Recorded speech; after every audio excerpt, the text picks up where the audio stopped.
and welcome to The Straw Hat with Rabbi David Wolkenfeld and Rabbanit Goldie Guy. We are the official podcast of Anshe Shalom B'nai Israel Congregation, an Orthodox synagogue in the Lakeview neighborhood of Chicago, Illinois. We are recording this podcast on Monday morning.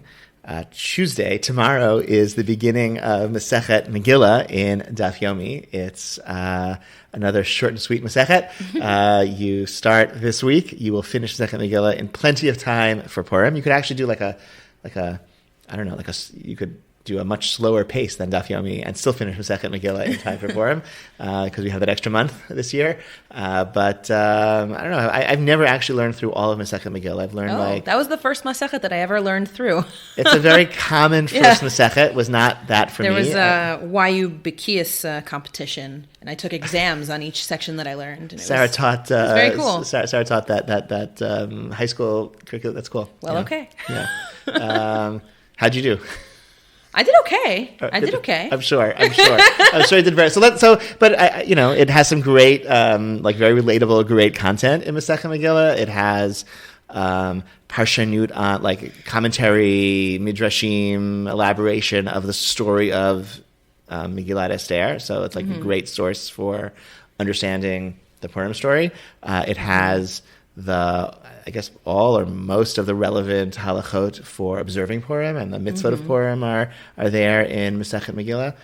The 4 M's, as we call them in our shul Purim guide, right? The Mikra Megillah, and hearing Megillah in the evening and in the morning, and Mishlach Manot, giving gifts of food on Purim day, and Matanot Le'Avyonim, giving gifts to the poor on Purim day, and the meal is the 4th M. You mean Mishteh? Right. Oh, that's better. Okay. Yeah. Okay. Having a meal. We should probably update that. That's true. Okay. So that's all the details, how to do it, and whatever that's there in Masechet Megillah as well. And there are some other. And also Hilchot Beit Knesset. Hilchot Beit Knesset. Yeah. Like selling a synagogue and when you can and when you can't, and selling other sacred items like a parochet, a Torah, Ark curtain and things like that, selling Sifrei Torah, and how and when, right? Leading Tefillah, the Kohanim, Birkat Kohanim, the priestly blessing. And also, the laning cycle is discussed, right? Not really discussed. A little bit, I guess, we saw in Masechet Ta'anit. So, they saw, one of the detail, you're not allowed to have any aliyah, can't be less than 3 psukim. So that we saw already in Masechet Ta'anit, but really as a side point. And this part of Masechet Megillah I did read, I did learn. It goes through like the laning and some of the rules for Kriyas Torah and how that works in Masechet Megillah. Laws of synagogue also. This is kind of relevant for our shul. You're not allowed to use a synagogue as a shortcut. Yes. I think about that all the time because I'm also going in and out to the playroom and organizing, and sometimes the shul is empty, and I make sure when I'm passing through, if I choose to pass through the shul, I say a pasuk or I... Right, so that's just allowed. So using the synagogue as a shortcut would be I'm going from, let's say, the lobby at Anshe Shalom or the office at Anshe Shalom to the playroom. So the shortest way to do that is to walk through the sanctuary, but that's a holy place, and to walk through the sanctuary just to get to someplace else, like the playroom, that would be the classic example, I think, of using the synagogue as a shortcut. So this happens to me every week. It happens to me frequently as well. If I want to get to if it's raining and I want to get to the parking lot, so the easiest way to do that is to go through the shul. Even going through the Beit Midrash. If I come in through the side door to get to my office, I pass through the Beit Midrash. That would be using a Beit Midrash as a shortcut, which is which before COVID was a prayer space. We used to daven here too, and so the way out of it, the way to that's not the right way. So way to sanctify your passage through this holy space. Very well said. Is to recite. One way to do that is to recite a verse. So I'm not walking through the Beit Midrash just to get to my office from the side door, or from my office to the side door to leave and go to the parking lot. I am when I'm in the Beit Midrash or I'm in the synagogue, I recite some verse from Scripture, so that it's I'm using it for its real purpose as I pass through. Yeah, I think our synagogue was not seem to be designed with this in mind, but but I encourage. Yeah, but it helps me remember this halacha every time I pass through it. Beautiful. That's beautiful. Yeah, you can also. This is this is the flip side of there's the joke of like somebody's in a bathhouse and says, you're not. It's actually, I think it's actually not a joke. There's a stories in the Talmud, right? Someone's in the bathhouse and he says, oh, you're not allowed to say words of Torah in a bathhouse. And he says, how can you say that? You're not allowed to say words of Torah in a bathhouse, right? Because even saying that you're not allowed to say, get it, right? Yeah. So, okay. That's a joke. Yeah, I think it's a joke. I think it's one of the at least 5 examples of Talmudic humor. I think that's one of them. So you can go up to, if somebody, this is like, maybe it's like dad humor. I tell my kids like, you're not allowed to use a shul as a shortcut. So you have to like learn some halacha when you're passing through the shul, such as the fact that you're not allowed to learn, you use a shul as a shortcut. So now It's the worst intersection of rabbi humor and dad humor. Sorry about that. Okay, you can all our listeners can pity my children that they have to put up with it. At least one of them usually laughs. They'll remember. That's the thing, is they'll remember that halacha now forever. So you're doing good. And now all of you will as well. Okay, if you can go up to your friends and or child or whatever and say, you're not allowed to use a synagogue as a shortcut. When you're picking up your kid from babysitting. Picking your kid from the babysitting room. You're passing through the back of the synagogue, going to the babysitting room. Well, if you're in the synagogue davening and you leave to go different. Right now, but if you're if you're walking through from the lobby to the babysitting room, correct. Yes, correct. If somebody wants to donate a substantial amount of money, we can renovate the building and have a hallway in the back of the shul, and then you could walk from the lobby to the babysitting room and use the restroom without having to pass through the shul, and then you could forget this halacha. Well, at least you could, many advantages, but you also wouldn't, you would have less reason to use the shul as a shortcut. So this is lots of fun things from Masechet Megillah. A lot of practical things. Plus a lot of Agadah to throw in a lot of stories and fun stuff. It's 10 out of 10 would recommend Masechet. It's a great Masechet. Yeah. I'm excited. I'm really, really excited. This is just a great time for Daf. The thing with Daf Yomi, it's the golden age. It's like a golden age of Daf. Yeah, I pity people who are not taking advantage. You could be learning just great content, and there are so many, so many recorded, asynchronous shiurim you could listen to, podcast format or whatever streaming format, and as well as live shiurim throughout the day that you could join in, including our, one that we convene at, on Zoom at 5:45, which is a wonderful time for Torah study. You feel like by 6:15 in the morning, you feel like you've accomplished so much. Okay. If you need podcast recommendations, we've got them. Oh yeah, right, exactly. They're great, podcast format. If 5:45 is not an ideal time for you to learn the daf, there are so many amazing, popular, recorded, which is what we talked about this before. Hadron is a great one. Wonderful. Rabbinite Michelle Farber has. Is she still recording live, or because she's done it 2 cycles or something? She records every week. They upload. I subscribe to her stream. She's still teaching and recording new classes, even though she's gone through the cycle before that. Okay, that's great. She's that's a very popular Daf Yomi podcast. Rabbi Elephant has one of the OU's Daf Yomi, but there was a man who's a member of our shul, Jack Goldman, Alav Shalom, who learned Daf Yomi with Rabbi Elephant's podcast or whatever, or stream it or whatever, and I remember he told me he would learn with a art school Gemara, and then he would be sure to listen to Rabbi. I haven't learned the daf until I've heard Rabbi Elephant, and then I met Rabbi Elephant at a conference, and I said you have. One of your Talmidim lives in our community, and you should know that he really cares. And it meant a lot to him to know that. And there, Rabbi H. Shalom in California. Rabbi H. Shalom is wonderful. Very fast. Very fast. So if you don't have a lot of time, it's a short daf shiur, very no extraneous information, but very just to the point. I mean, my father and my brother learn with Rabbi Weiss in Staten Island, and he has everything on TorahAnytime.com, and he also Facebook Lives. He streams it. It's great. Okay. That's the one I learned when I was in high school too. Very nice. Very cool. Very cool. So it's a golden age for Daf Yomi, okay? Megillah, and then Chagiga, and then we got some other good stuff coming, and then that'll fortify you for the less obviously exciting Masechtot and topics. I am in the middle of teaching a 2-part series for the Wednesday night Beit Midrash Wednesday slot on Judaism and peacemaking. This was a class that I taught in I guess I felt rushed into an official way on Shavuot. I was like, this is shouldn't be one class that's 45 minutes. There should be 2 classes that are an hour, and I could really develop the ideas more. So last week's class, which is currently you can see the recording on the shul's YouTube channel, was just a look at the like classic land for peace halachic debate and religious debate from the like 80s and 90s, and sort of presenting those sources, and I guess, and then we're going to pick up this week with sort of what was sort of problematic or what didn't work about that dynamic, and what resources nonetheless exist in Judaism and in halachic literature, in Jewish other Torah literature that can be a resource for peacemaking. I think it's, I don't know. I think religion has to be part of any solution, and I think there's tremendous resources in Judaism for creative and like faith-based peacemaking efforts, and I'm excited to share. So I just want to encourage people to, I don't know, it was worth it to me to think about these things and to put together the sources and to organize my own thinking about these topics. So I guess I feel I already got enough out of it, but whatever. Like I went through this effort. You might as well come and maybe you'll learn something too and also find something valuable. So I want to encourage people to join us on Wednesday. And if you're unable to make it live, the record, but it is added excitement when people can join live, because then you can ask questions, and it's all about the conversation. I think people's questions elicit I don't know, wait, somebody asks a question, then you you realize something about your own material that wasn't quite clear enough even to you before the question was asked. Yes. So please come. Okay.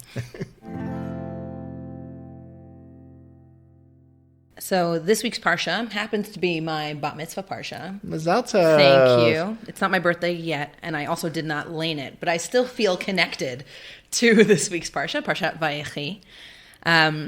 And a topic that comes up in Parshat Vayechi is Yaakov giving his kind of personal ethical mandates to each of his children as he sees them, and the way that he wants them to live their lives once he's gone. And so that's a topic that I often think about when Parshat Vayechi rolls around, is the Torah of ethical wills, of not only thinking about what material possessions will be apportioned to your descendants or your family members or friends, but thinking about what will be your legacy of values, what you care about in the world, what do you want to convey to people, to your loved ones, to have with them after you're gone. What do you think was most important in life? I don't know if you've ever tried to compose an ethical will. I've not, no. Is it something you've done? Yeah, I've participated in workshops in the context of my work as a chaplain intern. I did this, and I ran some workshops as well. We have a book here in the synagogue library that I've drawn upon for not in this current iteration. I've used it in other places in New York, but the Jewish tradition has a longstanding tradition of people writing ethical wills. So there are a lot of examples out there. And it's really interesting to read people's reflections on what's important to them in life and their different life circumstances and how things change and also don't change. So the book in the library is co-written by Rabbi Stamfer, Alav Shalom, who was a member of the shul and a very important scholar and very wise and respected person. He suffered a traumatic brain injury before I moved here, so I never met him he was never able to communicate, to speak, since I moved here. But people who loved him have just very warm memories of him, and this was a topic that he researched and wrote about. I know the Ramban wrote a famous right? Yeah, Yiger Ramban. Yeah, so that's right. So I used to recite that every day. Oh, wow. I was very into this kind of mystery, what do people actually know about living their lives? What do they want to tell me across generations or even amongst my friends and family? Collecting that wisdom that people. So just what's the I don't know the executive summary of who should write an ethical will. Yeah, I think it's an interesting exercise for anyone. Even someone who someone who doesn't have children. Yeah, absolutely. Why not? Who are you writing it for? Who's going to read it? For the world. That book that we have a collection of ethical wills. Who's reading? I read it and I didn't know any of those people, and they didn't know there were people who were fighters in the Palmach who wrote their kind of. It's kind of like leaving a last will and testament, and it sounds morbid, I guess, for a lot of people, right? Should I only write this on my deathbed? Am I like Yaakov, knowing I'm about to die? And that's the point at which I know I've gathered together all my wisdom, and I know exactly what I want to say. And I don't think that's necessarily true. I don't think it's. I think it's important for anyone to reflect on what's important to them. So the writer himself or herself, it's for their benefit also, right? Because then you clarify what's most important about you to you in that writing exercise. Absolutely, and I think it's an interesting reflective exercise at any point in life. And then you look back at where I was, a year ago, and think, wow, my values have changed, or no, this has been important to me throughout, or over the course of time. Wow, what's really important to me. Yeah, so it's for anyone. I know it can. That's what I wanted to kind of like. And just talk us. Take away the stigma. What do you like? Like if it just saves in your computer? No, if it saves in your computer, who's going to find it? Like you have to That's so interesting. You have to print it out and leave it somewhere. I don't know. I don't know. How did people find? I don't know. So we have to read the book to see how people. Well, I know in the olden days, they just, I don't know. You put something in your desk drawer. I don't know. I feel and then someone finds it. Yeah, there's so much stuff in our desk drawers now. Okay, I don't know. Have you seen the file cabinet in my office? I've not. Well, I have, and there's a lot of stuff. No, it's interesting. I think these are important conversations to have in general, right? And not to be afraid of talking about what's important to you in a way that's kind of grander than you think because, hey, I'm not, actively thinking. Yeah, and that's true also not just in the values plane. It's also true on a very tachlis, halachic plane of what we want to happen when we are about to die and when we die. True. And that's, this Parashat Vayechi is a Shabbat that the National Association of Chevra Kadishas, who are the people responsible for preparing Jewish bodies for Jewish burials, they encourage congregations to devote some time on Parshat Vayechi or the weekend of Parshat Vayechi to making sure that we've talked to our families and signed documents indicating that in end of life medical decisions we want to be made in accordance with Jewish values and Jewish law, and here's the rabbi I want to be consulted, about these types of questions, and this is how I want Jewish values and Jewish law to govern my burial, and I sign this, and signing it is important, but it doesn't help if your family doesn't know that you've signed it, if you haven't, they don't know that it exists, right? So that's the conversation is so important, and it's so. I can speak from professional experience as well as from personal experience that when under tragic circumstances or whatever, it's circumstance of a loss under tragic circumstances, it's so much easier when the intention of the dying or dead person is known, and it's so much harder for the family and friends when the intentions are not known or can't be determined, and such needless suffering I've seen when that's also that's a legacy to leave of saying I thought about this because I wanted to alleviate, I wanted to make this time of transition and loss as easy as possible for my loved ones. Right, it's not only thinking about you; it's thinking about them and their future. Yeah, it's a gift to them and it's a gift to yourself because you have you have values that you've lived your whole life, in a Jewish way, and you prioritized mitzvot and being part of a Jewish community. You would deserve to have your final moments and your and be laid to rest. That's a it was really important to Yaakov, Absolutely. Right? That he be buried, and Yosef too. It's and yet he was bound, and he was. There were some burial practices from Egypt that were used on him, and it's really right. We know that he was taken to Eretz Yisrael, but I wonder what he would have thought had he thought to bring it up with Yosef of. Don't follow these funerary practices. He only mentioned burying me in Israel. He didn't also say. And I wonder if that conversation happened. Skip the embalming. Rites. I don't know. Yeah. Yeah, and so that's a story that comes up in this week's parsha. It comes up in the Talmud also, where I think it's with Rebbe, where he says to his sons. I know there's a... Which tell me the story. Where he declares to... So Rabbi Wendy Amslam has a whole series on this, on the deaths of prominent rabbis. And that's cool. Right, it's really cool. What a great series. It is really, really cool. There's so many great stories in the Gemara about the deaths of these Chazal. That's a great... Yes. She's a wonderful teacher. Yeah, that I know. That I knew already, but it's a great idea for a class. Okay. Right, and there are ethical wills that are kind of... weaved throughout. And there's one rabbi that says, Hishamru b'chvodim, right? Make sure to take care of your mother, right? Like, I'm not going to be here. Yeah. This is the standard of living that she needs in order to maintain her comfort into old age, in order to maintain her dignity. Please, right, make sure that the bed is made, make sure there's a lamp lit, it's well lit in the house, and you have, beautiful, right? So there's this, people throughout time have been thinking about their own deaths and how it'll impact their families and what legacy they want to leave, and that's something that Parshat Vayechi has us thinking about, and it's important to this day.